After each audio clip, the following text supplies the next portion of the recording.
Hello, आज चाहिँ म लामो लामो खुट्टा गरेर कहाँ जाँदैछु भने चाहिँ आज चाहिँ हाम्रो एकजना सरको फेयरवेल छ।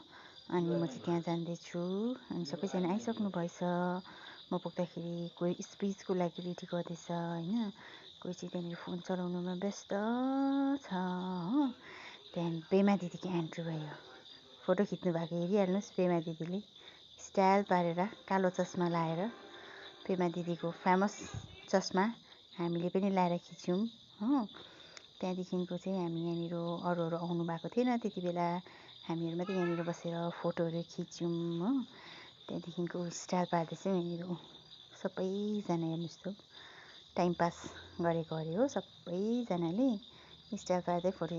पेमा दिदीको स्टाइलहरू चाहिँ तपाईँहरूलाई थाहै छ। पेमा दिदी तपाईँले चिन्नुहुन्छ। त्यहाँदेखि सर आउनुभयो। त्यहाँदेखिको चाहिँ हाम्रो यहाँनिर प्रोग्राम सुरु हुनु आँटेको छ।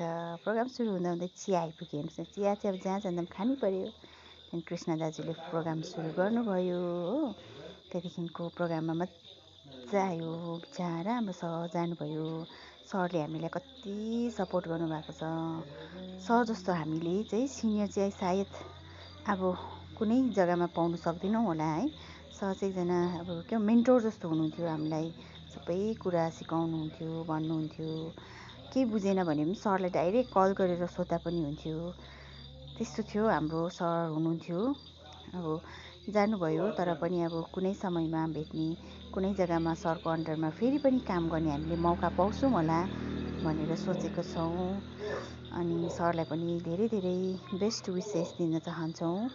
अनि प्रोग्रामको बिचमा यो शेर्पा डिस अरे यो चाहिँ हो।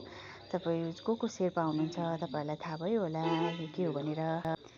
मिठो हुँदो रहेछ यो चाहिँ खानु हो। सबैजना इन्जोय गऱ्यौँ हामीहरू प्रोग्राम हेर्दै। लास्टमा चाहिँ सबै प्रोग्राम सकेर चाहिँ हामी चाहिँ फोटो खिच्यौँ। अनि यही छ हाम्रो दिनको। Thank you so much for every one.